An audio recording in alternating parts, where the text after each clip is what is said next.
Everybody good tonight? Coach, you start us off with. Well, like I told you guys, was it Friday or Thursday we had press day? You guys thought y'all were going to show up and just be able to eat at the media press conference and have an enjoyable, relaxing night. I told you how it was going to be. We knew how good Marshall was playing because they just done something we couldn't do. They beat both of that UAB in middle.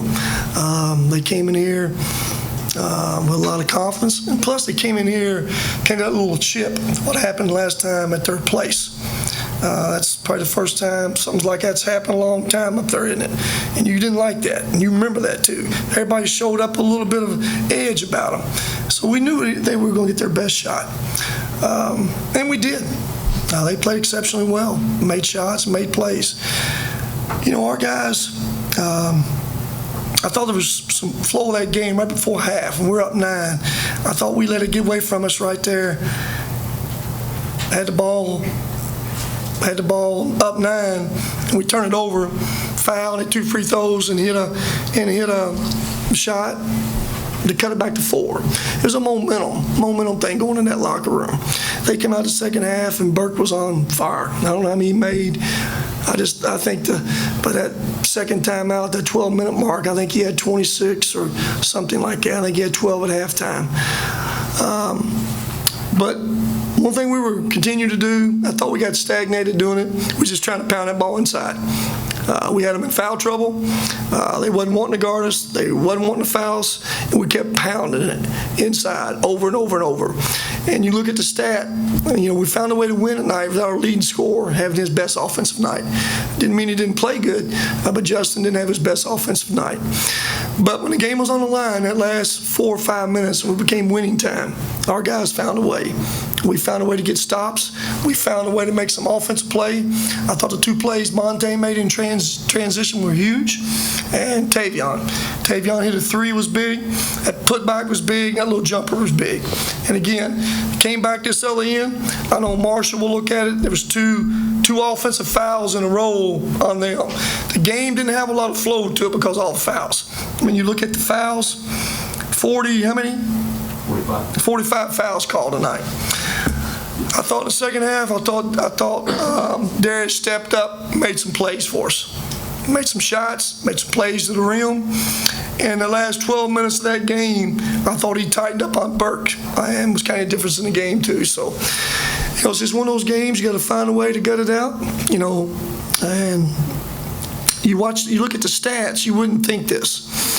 You wouldn't think they only had 11 field goals second half, and they shot 37%. You wouldn't think we had 17 field goals second half and shoot 58%. You wouldn't think that watching that game. And they only have 10 threes for the game. Huge stat as always.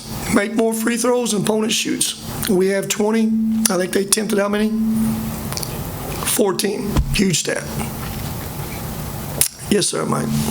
Rick, not just winning tonight in front of a sellout crowd, but the way you did, finishing on a 15-0 run. And coming off the court, I saw you and the players really acknowledge the fans and how loud and enthusiastic they were. Mike, we talked about this the other day off record. You know, when you're not used to playing in front of an absolutely packed house every night, and you show up a little bit, it can change the emotions of you some. I've seen it happen a bunch. I thought it happened last weekend. And when you get used to doing it every game, and your players learn that feeling, what it is, every game. And I will promise you this, and I've said this, the students and the fans can be the difference in winning and losing. Tonight, the last 5 minutes of that game, the students and the fans were the difference in that game. We fed off that, gave us that energy to go make those plays, and that's what you got to have. And again, you know, I told you guys this Friday, as much as the L hurt last week, what hurt me more personally was not being able to get that W for the fans and students. That's the way I felt about it, because I've been preaching it for a year and a half.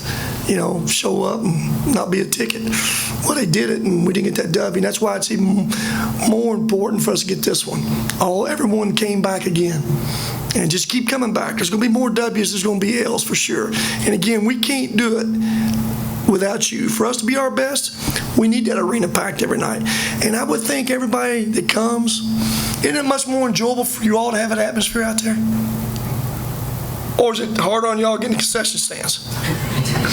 Probably slows y'all up a little bit. Y'all probably don't like that as much, do you? But again, great atmosphere. That's what college basketball is about right there. Questions? That 15-0 run came after Tay's technical. Will that kind of be the game plan moving forward? If I knew we'd go 15-0 run every time, I'd let him go get a technical. I'm not going to say anything about the officiating, but it was inconsistent for both teams from the get-go. I know Antonio was talking about how bad it was, and I was telling him the same thing. They're bad, both ends. You can't write all that now. But it just had no flow to it. When you get 40-some-odd fouls called, it's just hard to get a flow to the game. How about him stepping up and making that free, though, at the end to make it 76-74? He made that. That's a huge play, and he also jumped up and got that tip in. We had a lot of things going on this week. I mean, we had 3 guys out the first 3 days, sickness. Monte, his first time he stepped on the court was today. He'd been out all week, strep sickness and strep throat. Been a lot of little things happening. Again, for us to find a way kind of to pull it all together and find a way when it was winning time, find ways to win, that's what you got to do. And we found ways to go do that. Had a question? Yeah. You mentioned Monte being sick with strep all week, but Darius last week was also not feeling well. Just a good bounce back from him. Yeah, Darius, everybody knows this, and we'll never use sickness for excuse. And I'll promise you, no one feels sorry for you when you have sickness. You love it when we have sickness, don't you? You love it when we have sickness. Yeah. But last week, it was very obvious. Darius wasn't himself. Look at the stat sheet tonight. That's Darius we know right there. And that's the Darius we got to have when we're playing those kind of teams. I mean, we need him. We need his leadership. We need him jumping up, making shots. He's the one guy that I've said consistently needs to jump up and make some shots for us. I thought Jake Elmore added to tonight. I started him in Monte's role. 2 for 3 from three-point line, 12 points, and it was good. Been a long time since I've seen that from him, so we need that. Again, before you guys asked the question why Josh didn't play the second half, it's again, being able to trust guys right now without a learning curve. You just can't afford 2 or 3 things, not knowing what's going on offensively, make a mistake defensively, it'll cost you. He added to the first half. He made some plays for us out there. He helped us get that lead the first half. Then that game tightens up. There's no margin for error. If the game would have stayed a little bit looser, there's a little bit of margin for error. But when you're, fighting from behind, there's 0 margin for error. Are you expecting? What were you expecting from Monte after being sick? I didn't know what to expect. I knew I needed his body if he could go. I don't know what to expect sometimes when he's well. So, hey, got no clue when he's sick what he's going to do. So, hey, tonight there was some good. He added to tonight and some things. Like I say, he made 2 huge plays. Hey, look at his stats. He's got good stats. 12 points, 4 for 4 minutes free throw line, 22 minutes. Take that from him every night. Rick, we talked about Tay, and I'll be honest, as soon as the game ended, it seemed like he scored more than 9 points, but he was your one player who played the whole game, or he sat out. I don't remember sitting out. He just doesn't play now. He had assignment guard in Elmore.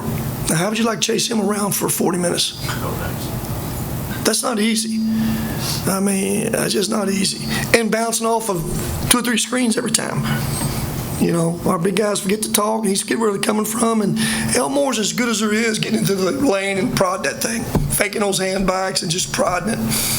He did that for 40 minutes. That's not easy. I wanted Josh to be able to guard him some, but there's just no margin for error. For Josh to come in, pick up silly foul, that's just like 2 points. Tavion did it. How many fouls Tavion get? He had 4, that's right. He had 4 at the 5-minute mark. But that's a challenge. And offensively, he still jumped up and made some plays at the end. What kind of difference does it make with Penova getting into so much foul trouble? Well, their strategy is they're going to spread it and dive him and shoot threes and throw lobs to him, and we're going to go at him in the paint. So whoever can win that war, and we went at him pretty hard that first half with Dwight in there. And, you know, Dwight's not an easy guy to guard right now. He's becoming a load up in there. And we were fortunate enough to get him in some foul trouble the first half. And we got him 2 fouls. They put him back in, got 3 on him. And the second half, they really didn't want to guard in that post. We got stagnated offensively because we're just trying to throw it in there every time. I can tell you that. I mean, we didn't have a lot of movement. And it hurt us a little bit.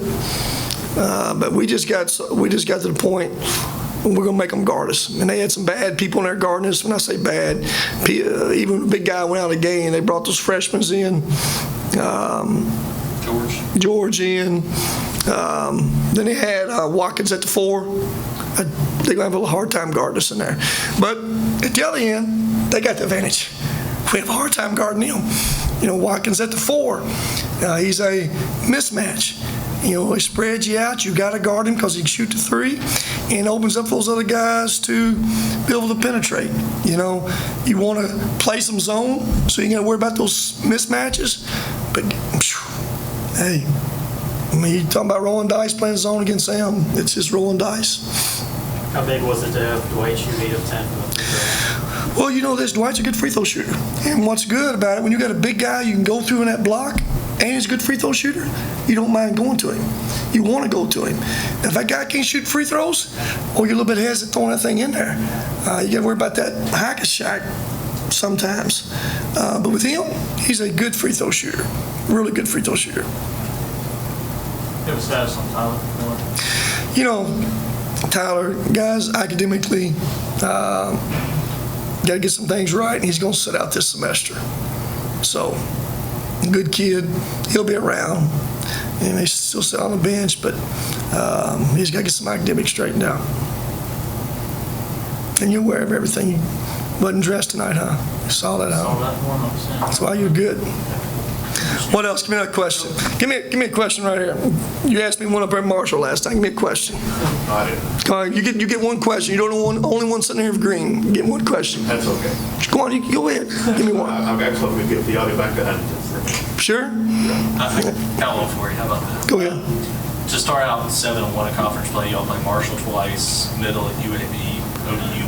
What do you think about the 7-1 start through a tough run to start conference? Well, I mean, probably if you told us before the season started, we were taking 7-1. Probably ever since you've been in it and going through it, you're disappointed. You're not 8-0. But you're only, you're 8 games through it. I mean, it's 10 games left.